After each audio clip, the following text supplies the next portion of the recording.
तो यार आज हमारा टॉपिक है हिप जॉइंट।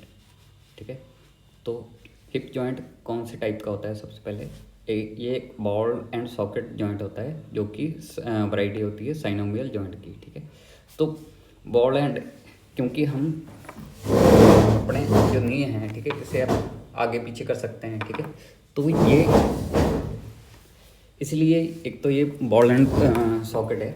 और अगर हम इसकी आर्टिकुलेटिंग सरफेस भी देखें, ठीक है, तो हमारे लोअर लिम्ब में एक तो हमारा ये फीमर बोन होती है। ठीक है, ये इसका जो ये हेड आ गया। ठीक है, और दूसरी तरफ हमारी हिप बोन होती है। ठीक है, हिप बोन में एक यहाँ पर कैविटी होती है। ठीक है, जिसे हम कह देते हैं असीटाबुलम।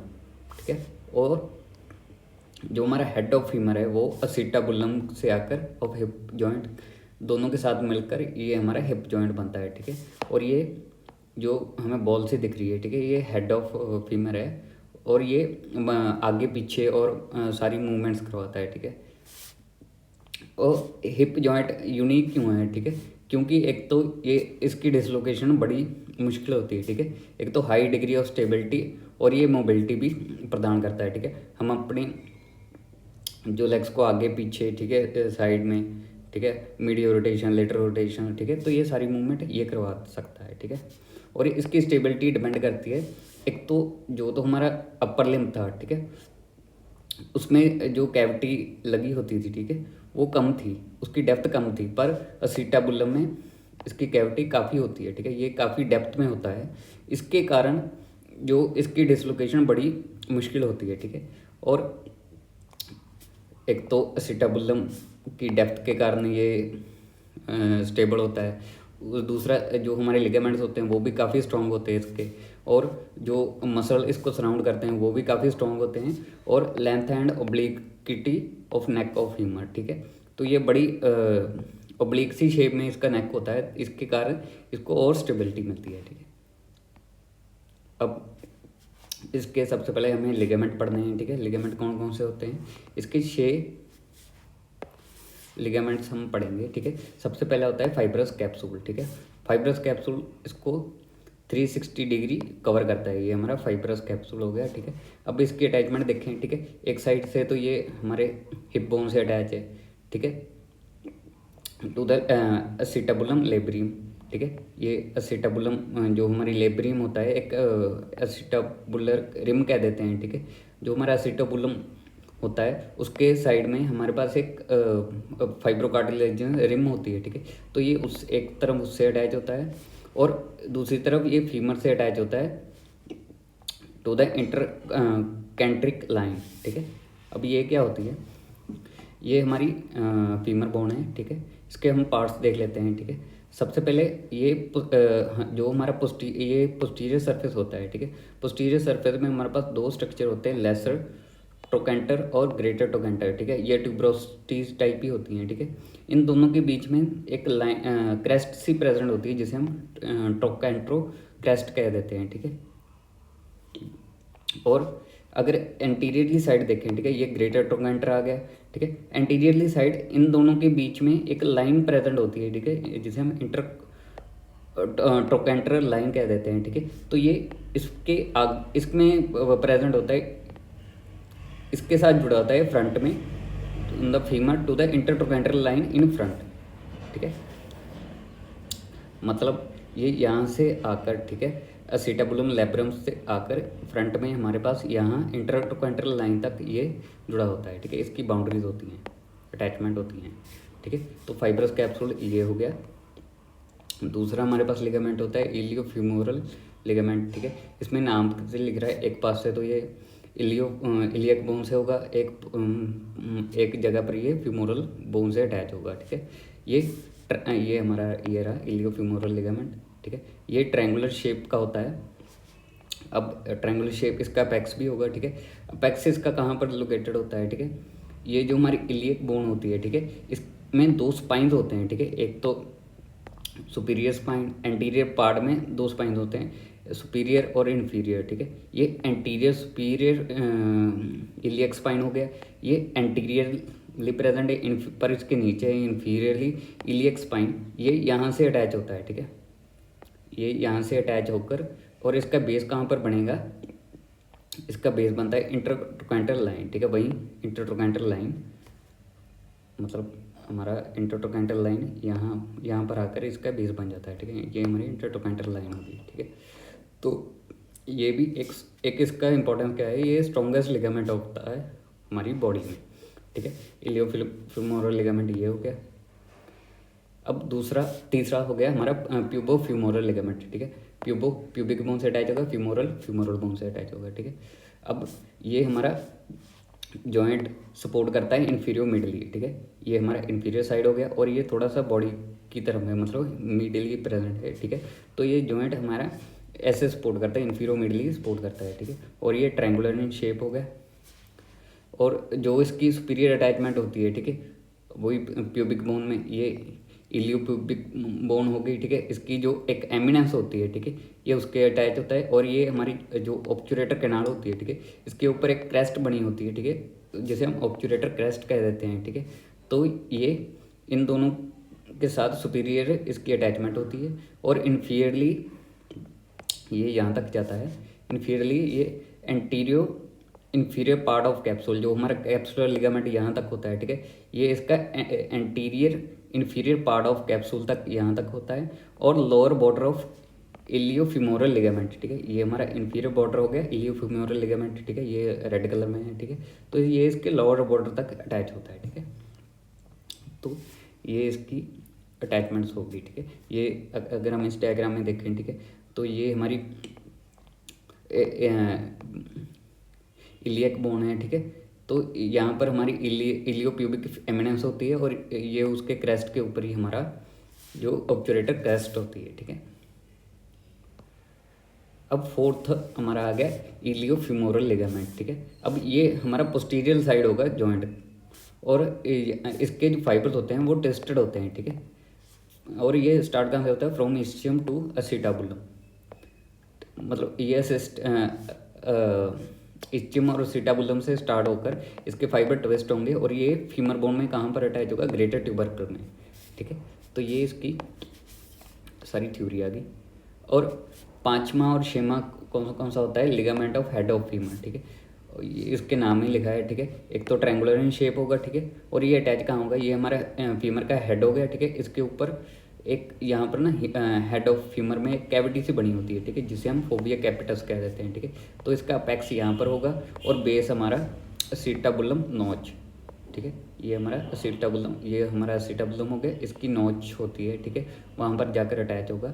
और असिटाबुलम लेब्रम, ये हमारा जो असिटाबुलम होता है, ठीक है, उसकी जो वॉल्स पे हमारा एक फाइब्रोकार्टिलेज रिम होती है, ठीक है। तो असिटाबुलम लेब्रे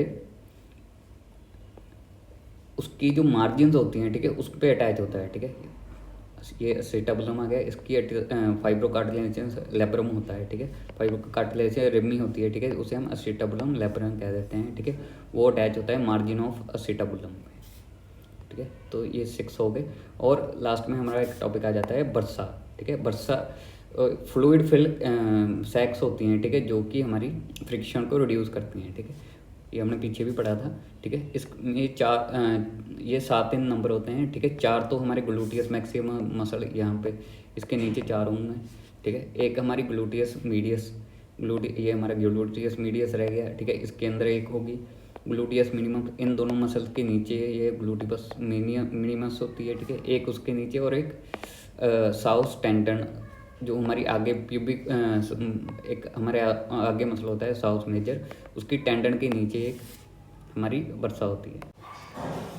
तो यार अब हम हिप जॉइंट की ब्लड सप्लाई नर्व सप्लाई देखते हैं, ठीक है। तो ब्लड सप्लाई में हमारे पास एक तो ऑब्चुरेटर आर्टरी आ गई, ठीक है, ये वाली ऑब्चुरेटर आर्टरी आ गई, और 2 सर्कमफ्लेक्स फीमोरल आर्टरी आ गई, ठीक है, ये वाली सर्कमफ्लेक्स, क्योंकि ये सर्कल जैसा बना रही है सर्कमफ्लेक्स फीमोरल आर्टरी, और 2 ग्लूटियल आर्टरीज आ जाती हैं, ठीक है। तो ये तो हमारी ब्लड सप्लाई की बात होगी। अब नर्व सप्लाई देखते हैं, ठीक है। तो सबसे पहले फीमोरल नर्व, ये हमारी फीमोरल नर्व आ गई, ठीक है, थ्रू नर्व टू रेक्टस फीमोरस, ठीक है। तो जो रेक्टस फीमोरस को नर्व जाती है, ठीक है, उसी से ये उसको नर्व सप्लाई दे देती है हमारे हिप जॉइंट को, ठीक है। और anterior division obturator nerve, now to quadratus femoris, ठीक है, उसी को जो मसल को जाएगी वो ही इसको चली जाएगी सुपीरियर ग्लूटियल नर्व, ठीक है। तो ये सारे नर्व्स हो गए, ठीक है। अब हिप जॉइंट में मूवमेंट्स कौन कौन सी होती हैं? फ्लेक्शन, एक्सटेंशन, ठीक है। फ्लेक्शन हमारी अगर लात आगे जाती है, ठीक है, फ्लेक्शन होगी, अगर पीछे आती है तो एक्सटेंशन होगी, ठीक है। अडक्शन, लात बाहर को जाती है, अबडक्शन, लात अंदर को आती है, अडक्शन, ठीक है। मीडियल रोटेशन, हम अपने पैर को इधर मोड़ सकते हैं या उधर मोड़ सकते हैं, ठीक है। तो ये सारी इसकी क्या कहते हैं, इसकी मूवमेंट्स होगी हमारी हिप जॉइंट की, ठीक है। और सबसे इम्पोर्टेंट होते हैं रिलेशंस, ठीक है। रिलेशन, तो ये वाला हमारा हिप जॉइंट है, ठीक है। अब इसके एंटीरियरली कौन कौन सी रिलेशंस होती हैं, ठीक है। तो हमारे पास दो मसल्स होते हैं, साउस मसल और इलियक्स मसल। इन दोनों की जब मिलकर ना दोनों टेंडन बनाते हैं, ठीक है, जिसे हम टेंडन ऑफ इलियोस्पास कह देते हैं, ठीक है। तो एक तो ये एंटीरियरली बनाएंगी, ठीक है। और इसमें फ्यूमोरल ट्रायंगल होता है, ठीक है। फ्यूमोरल ट्रायंगल में हमें पढ़ा था, हमारे पास फ्यूमोरल आर्टरी, फ्यूमोरल नर्व और फ्यूमोरल वेन होती है, ठीक है। तो ये इसकी एंटीरियर डिवीज़न बनाएंगी, ठीक है, इंटीरियर रिलेशन बनाएंगी, ठीक है। तो तीन तो आर्टरी, नर्व और वेन हो गई, ठीक है। एक हमारा मसल की टेंडन हो गई, जो कि साउस मेजर और इलेक्स मसल से बनती है, ठीक है। और पोस्टीरियरली हमारे पास अगर ये हमारा जॉइंट है, ठीक है, यहाँ पर, तो इसके पीछे एक तो पायरिफॉर्मिस मसल होगा, ठीक है। उसके नीचे हमारा ऑब्चुरेटर इंटरनस मसल होता है, ठीक है, ऑब्चुरेटर इंटरनस मसल। ऑब्चुरेटर इंटरनल मसल के ऊपर और नीचे हमारे पास दो मसल्स होते हैं, सुपीरियर गैमिलस और इन्फीरियर गैमिलस, ठीक है, सुपीरियर गैमिलस और इन्फीरियर गैमिलस। और एक मसल होता है क्वाड्रेटस फीमोरिस, ठीक है। तो ये इसकी सारी पोस्टीरियर रिलेशन बना देंगी, ठीक है। और इन सब के ऊपर होता है हमारा ग्लूटियस मैक्सिमस मसल, ठीक है। तो ये सारी इसकी पोस्टीरियर बना देंगी, ठीक है।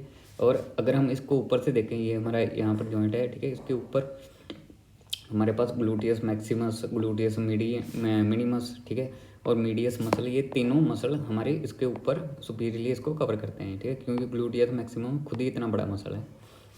और इन्फीरियरली हमारे पास ये इसकी इन्फीरियर रिलेशन में हमारे पास जो ऑब्चुरेटर एक्सटर्नस मसल आ जाएगा और हैमस्ट्रिंग मसल्स आ जाएंगे, ठीक है, सारे नीचे के नीचे। तो हम यूनिवर्सिटी एग्जामिनेशन में ये डायग्राम बना सकते हैं, ठीक है। तो ये हमारा असीटाबुलम है, ठीक है। तो इसमें सुपीरियर रिलेशन में इसके सारे ग्लूटियस वाले मसल्स आ जाएंगे, ठीक है। पोस्टीरियर रिलेशन में हमारे पास पेरिफॉर्म शार्टिक नर्व आ जाती है, ठीक है, क्वाड्रस फीमोरिस मसल आ जाता है, ग्लूटियस मैक्सिमम मसल आ जाता है, ठीक है। और एंटीरियर में हमारे पास टेंडन ऑफ इलियोस्पास, ठीक है, femoral nerve, femoral artery, pectineus muscle भी आ जाता है, ठीक है, straight head of rectus femoris. और इन्फीरियरली हमारे पास ऑब्चुरेटर एक्सटर्नस और मीडियल सर्कमफ्लेक्स फ्यूमरल आर्टरी भी आ जाती है, ठीक है। तो ये इसके हैमस्ट्रिंग मसल, ये सारे इसके पोस्टीरियर रिलेशन हो गए, ठीक है। अब हम लास्ट में देखते हैं इसकी क्लिनिकल एनाटॉमी, ठीक है। तो अगर हम ये डायग्राम देखें, ठीक है, ये हमारी राइट साइड है, ये हमारी लेफ्ट साइड है, ठीक है।